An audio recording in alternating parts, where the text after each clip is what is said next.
सभी लोग ध्यान दें। आज की इस वीडियो में हम बात करेंगे यूपी पुलिस की तैयारी कैसे करोगे आप। यूपी पुलिस का फॉर्म भरने से लेकर जॉब लगने तक की पूरी जानकारी, क्या क्या चीज़ चाहिए, क्या आपको करना होगा, टेस्ट में क्या होता है, फिजिकल टेस्ट में क्या होता है, रनिंग कितनी होती है, मेडिकल में क्या क्या चेक होता है, ये सारी जानकारी इस वीडियो में करेंगे पूरा। यानी कि आपका फॉर्म भरने से लेकर आपका संपूर्ण जानकारी आपको देंगे, यानी कि step by step UP police का कांस्टेबल के हम किस तरह से बन सकते हैं। पूरा फॉर्म भरने से लेकर सैलरी आने तक की संपूर्ण जानकारी बाय स्टेप। चलिए स्टार्ट करते हैं। देखिएगा, सबसे पहले हम बात कर लेते हैं एलिजिबिलिटी क्राइटेरिया क्या क्या होता है यूपी पुलिस के कांस्टेबल के लिए। स्पेशली मैं बात कर रहा हूं कांस्टेबल की, चाहे वो यूपी पुलिस का कांस्टेबल हो, चाहे वो फायरमैन का कांस्टेबल हो, चाहे वो पीएसी का कांस्टेबल हो, सभी के लिए बात कर रहे हैं। एलिजिबिलिटी क्राइटेरिया क्या है आपका, देखिएगा। सबसे पहले एजुकेशन से स्टार्ट करते हैं। एजुकेशन क्या चाहिए आपको, सिंपल सा आपको क्या होना चाहिए, आप 12वीं पास होने चाहिए, कम से कम 12वीं। बाकी आपने बीएससी कर रखी हो, बीए कर रखी हो, बीटेक कर रखी हो, कोई लेना देना नहीं है। केवल आप 12वीं के कागज लगाओगे, उसमें 12वीं इंटर पास की मार्कशीट लगा दीजिए, आप फॉर्म भर सकते हो। सबसे बड़ा डाउट कि सर 12वीं पीसीएम से हो, पीसीबी से हो, ऐसा कुछ भी नहीं है। किसी भी बोर्ड से, यूपी बोर्ड से, सीबीएसई बोर्ड से, झारखंड बोर्ड से, आप दुनिया के किसी भी बोर्ड से, चाहे विदेश से पढ़ के आए हो, बस इंटर पास होने चाहिए। चाहे आप किसी भी स्ट्रीम से हो, आर्ट साइड से, कॉमर्स से या साइंस से, किसी से भी हो, बस आप 12वीं पास होने चाहिए। चाहे आपके कितने भी परसेंटेज आए हों, 40%, चाहे आपका 35% से पास हो, केवल पास होने चाहिए। ठीक, चलिए आगे बढ़ते हैं। आगे आयु, आपका एज का सबसे बड़ा वो रहता है, एज फैक्टर का भैया क्या कितनी होनी चाहिए। आपका कम से कम आपकी 18 वर्ष, जब आपकी वैकेंसी निकल रही है, वैकेंसी की जो नोटिफिकेशन आता है उस समय पर आपकी डेट कितनी होनी चाहिए, 18 वर्ष हो कम से कम, या उससे ज़्यादा हो। ज़्यादा कितने, 18 वर्ष और 22 वर्ष, ज़्यादा 22 वर्ष। ऐसा भी नहीं है कि आप बूढ़े हो गए और फिर भी यूपी पुलिस का भर रहे हो। ठीक है, चलिएगा। अब कुछ छूट मिलती है, देखिएगा। जैसे कि महिलाओं की यदि हम बात करें, महिलाओं का 18 वर्ष से लेकर 25 वर्ष तक के बीच में होनी चाहिए। 18 कम से कम 18 वर्ष, ज़्यादा 25 वर्ष। ठीक है। कुछ जैसे कि एससी, एसटी और ओबीसी वालों को सरकार के नियम के अनुसार 5 वर्ष साल तक की छूट मिलती है। जैसे कि आपका 18 से 27 साल तक हो जाती है। ठीक है, जो एससी, एसटी और ओबीसी के हैं उनको 18 से 25 साल 5 वर्ष की छूट मिल गई, यानी कि 18 से आप 27 वर्ष के हो तब तक आप भर सकते हो। ठीक है, आपका जैसे एससी एसटी को 5 वर्ष की छूट मिल रही है, ओबीसी को 3 वर्ष की, मतलब 5 वर्ष की। वो डिपेंड करता है कि आपको किस तरीके का आपका सर्टिफिकेट बना हुआ है। किसी का फ्रीडम फाइटर का है, किसी का किस तरीके का, उस तरह से आपको छूट मिलती है। ठीक है, चलिएगा। अब आगे की बात कर लेते हैं थोड़ा सा। देखिएगा, और आपकी रिक्वायरमेंट और क्या होनी चाहिए। ठीक है, फॉर्म भरने से पहले देखो ये चीज़ भी आपकी होनी चाहिए। शारीरिक एलिजिबिलिटी क्या होनी चाहिए आपकी, कि भैया आप यूआर का मतलब जनरल कैटेगरी में ओबीसी और एससी के लिए आप यदि पुरुष हो तो आपकी 168 सेंटीमीटर होनी चाहिए। 168 सेंटीमीटर, 168 सेंटीमीटर, और महिलाओं की कितनी, 152 सेंटीमीटर होनी चाहिए। ठीक है, अब इनका मैं फुट में भी बता दे रहा हूं, क्योंकि फुट में बहुत ज़्यादा वो रहती है कन्फ्यूजन, तो वो चीज़ समझ लीजिए। ठीक है, और एसटी वालों के लिए 168 की जगह 160 सेंटीमीटर लंबाई हो पुरुषों की, और महिलाओं की 147 सेंटीमीटर। इनका फुट में समझ लीजिए। देखिएगा भैया, फुट की बात समझ लो। फुट में कितना आपका, यदि आप जनरल, ओबीसी और एससी कैटेगरी के पुरुष हो, ठीक है, तो आपको 168 सेंटीमीटर का मतलब होता है 5 फुट 6 इंच। ठीक है, 5 फुट 6 इंच आपकी लंबाई होनी चाहिए। महिला हो तो आपकी केवल 5 फुट होनी चाहिए। ठीक है, और एसटी की यदि हम बात करें तो उसका हिसाब लगा लो कितना हो जाएगा, 5 फुट 3 इंच। 160 सेंटीमीटर का मतलब हो जाएगा 5 फुट 3 इंच। ठीक है, उसमें 5 फुट 6 इंच से हल्का सा ज़्यादा, यानी कि 6.5 इंच कर लीजिए। इसमें 5 फुट 3 इंच कर लीजिए। ठीक है, ये 4 फुट 10 इंच। ठीक है, इतना समझ लीजिए। आपका इस तरह से लगभग बैठता है, लगभग नहीं, इतना ही बैठता है। ठीक है, चलिए आगे बढ़ते हैं। इतनी होनी चाहिए। ठीक है, और आपका ये तो चेस्ट वगैरह थोड़ा सा देखिए, महिलाओं का चेस्ट वेस्ट का कोई लेना देना नहीं होता, महिलाओं का वजन से लेना देना होता है। और यदि हम बात करें पुरुषों की तो आपका जनरल, ओबीसी और एससी के लिए 79 सेंटीमीटर चेस्ट होनी चाहिए। सीना आपका कितना होना चाहिए? 79 यानी कि 79 सेंटीमीटर होना चाहिए। और फुलाव 5 सेंटीमीटर का कम से कम फुलाव चाहिए। फुलाव से फेफड़ों की जानकारी होती है, फेफड़े सही हैं या नहीं है। जिसके फेफड़े सही होते हैं वो 5 सेंटीमीटर का फुलाव दे देता है। जिसके कम होता है तो फुलाव तो मोस्टली हो ही जाता है ये सेंटीमीटर। और एसटी के लिए 77 सेंटीमीटर। ठीक है, कोई दिक्कत वाली बात नहीं है, 5 सेंटीमीटर का फुलाव इनको भी चाहिए। ठीक है, सीने पर ज़्यादा फोकस मत करो, सिंपल सीना हो ही जाता सबका। महिलाओं में सीने की ज़रूरत नहीं, महिलाओं में वजन की आवश्यकता होती है। यानी कि आपका किसी भी कैटेगरी की महिला है उसके लिए 40 किलोग्राम कम से कम उसका वजन होना चाहिए। ज़्यादा से ज़्यादा कितना भी चलेगा, क्योंकि ज़्यादा वजन हो जाता है तो उस पर दौड़ नहीं लगती है। तो इसलिए वजन कितना भी हो कोई दिक्कत नहीं है। ठीक है, कम से कम 40 होना चाहिए। अब स्टेप बाय स्टेप समझते हैं चीज़ों को। सबसे पहले आप क्या करोगे भैया, जब 12th पास हो तो आप सबसे पहले अपने क्या करोगे, एक फॉर्म भरोगे। पहला स्टेप क्या है कि सबसे पहले आप क्या करोगे, जैसे कि फॉर्म 1 में आपका क्या है, स्टेप 1 में क्या है कि आप 12th पास कर लो। ठीक है, दूसरी बार 12th पास हो गए, चलिएगा। अब बात करते हैं स्टेप 2। स्टेप 2 में क्या होगा, आप एक फॉर्म भरोगे इसका। यूपी पुलिस की वेबसाइट पर जाकर या साइबर कैफ़े पर जाकर आप फॉर्म भरवा लोगे।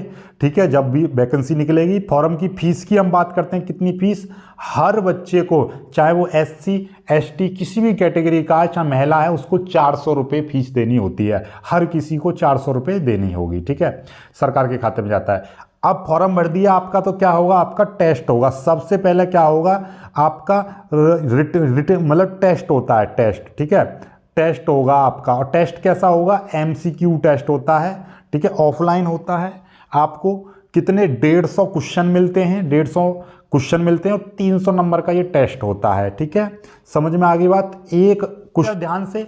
अब इसमें नेगेटिव मार्किंग भी होती है। नेगेटिव मार्किंग का मतलब ये है कि आपका एक क्वेश्चन आपने किया और सही किया तो आपको 2 ही नंबर मिलेंगे। लेकिन एक क्वेश्चन यदि आपने गलत कर दिया तो उस पे आपका 0.25 नंबर काट लिए जाते हैं। यानी कि आपका 0.25 नंबर काट लिया जाएगा। इसका मतलब ये हुआ कि यदि आपने 4 क्वेश्चन आपने गलत कर दिए तो एक सही जो क्वेश्चन है उसका नंबर पूरा का पूरा काट लिया जाएगा। ठीक है, समझ में आ गई बात। 1/4 इसकी नेगेटिव मार्किंग होती है, 1/4। समझ में आई बात, नहीं आई, चलिएगा आगे बढ़ते हैं। ठीक है, चलिए अब आपका देखिएगा, जब आपका टेस्ट आपका क्लियर हो गया, मेरिट बताएंगे मेरिट कितनी बनती है। जैसे कि आपका मेरिट में नाम आ गया, टेस्ट होने के बाद में आपका क्या होता है, मेरिट बनती है। जिन जिन बच्चों का मेरिट में नाम आता है उनका होता है आपका डॉक्यूमेंट वेरिफिकेशन, यानी DVPST। इसको बोलते हैं DVPST। DV का मतलब डॉक्यूमेंट वेरिफिकेशन। डॉक्यूमेंट का मतलब आपका मूल निवास, जाति प्रमाण पत्र और आपने हाई स्कूल और इंटर की मार्कशीट चेक की जाती है। ठीक है, और फिर उसके बाद में PST फिजिकल स्टैंडर्ड टेस्ट, मतलब आपकी मापतोल की जाती है कि आपकी मापतोल यानी कि शारीरिक समीक्षा की जाती है कि आपकी लंबाई पूरी है, हाइट पूरी है कि नहीं है। ठीक है, चेस्ट पूरी है कि नहीं है, पहले ही माप लिया जाता है। ठीक है, और फिर मापने के बाद में फिर आपका फिजिकल के लिए जितना, क्योंकि हमारी जो पहली बात देखिए यहाँ से, जब आपका टेस्ट में नंबर आ जाता है तो सीधे सीधे तो आपका मतलब एक लिस्ट बनती है जिसमें आपका क्या होता है, फिजिकल PET होती है। PET यानी कि physical education test, physical eligibility test. ठीक है, फिजिकल एलिजिबिलिटी टेस्ट के लिए आपकी मेरिट बनती है। फिजिकल एलिजिबिलिटी टेस्ट मतलब दौड़ भाग होगी आपकी, और दौड़ भाग से पहले आपका क्या होता है, डॉक्यूमेंट वेरिफिकेशन होता है उसी लिस्ट में। ठीक है, सबसे पहले डॉक्यूमेंट वेरिफिकेशन हो जाएगा, फिर उसके बाद में एक लिस्ट आएगी जिसमें आपका सेंटर दे दिया जाएगा कि फलानी सेंटर पे आपको दौड़ करने जाना है। ठीक है, डॉक्यूमेंटेशन यानी डॉक्यूमेंट वेरिफिकेशन और PST यानी आपके शरीर की मापतोल पहले हो जाती है, फिर उसके बाद में होती है आपकी दौड़। ठीक है, 5वें स्टेप में क्या होता है, आपकी दौड़ होती है। ठीक है, PET का मतलब क्या है, फिजिकल एलिजिबिलिटी टेस्ट, यानी कि आपका PET में क्या क्या होता है, पीईटी में मतलब दौड़ कितनी होती है, रनिंग समझ लो, ठीक है। दौड़ वाले दिन भी आपकी हाइट मापी जाती है, ठीक है, और चेस्ट भी मापी जाती है। महिलाओं की हाइट मापी जाएगी, ठीक है, और आपका पुरुषों की भी हाइट मापी जाती है। पुरुषों का सीना भी मापा जाता है, ठीक है, वही सीना है, आपको पता चल गया कि जनरल ओबीसी एससी के लिए 168 सेंटीमीटर, सीना 79 से 84 यानी कम से कम 5 सेंटीमीटर का फुलाव होना चाहिए।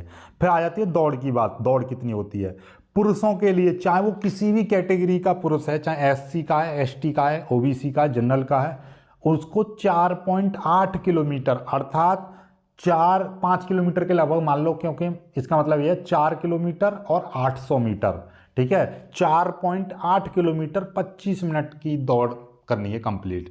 इसमें ये नहीं होता कि आपने पहले मार दिया तो नंबर ज़्यादा मिलेंगे, ऐसा कुछ भी नहीं है, आराम से 25 मिनट तक दौड़ करो, ठीक है। 400 मीटर का गोला होता है जिसमें आपको 12 चक्कर कंप्लीट करने होते हैं, लगातार आपको 12 चक्कर घूमना होता है, 400 मीटर के गोले के 12 चक्कर लगाने होते हैं, ठीक है।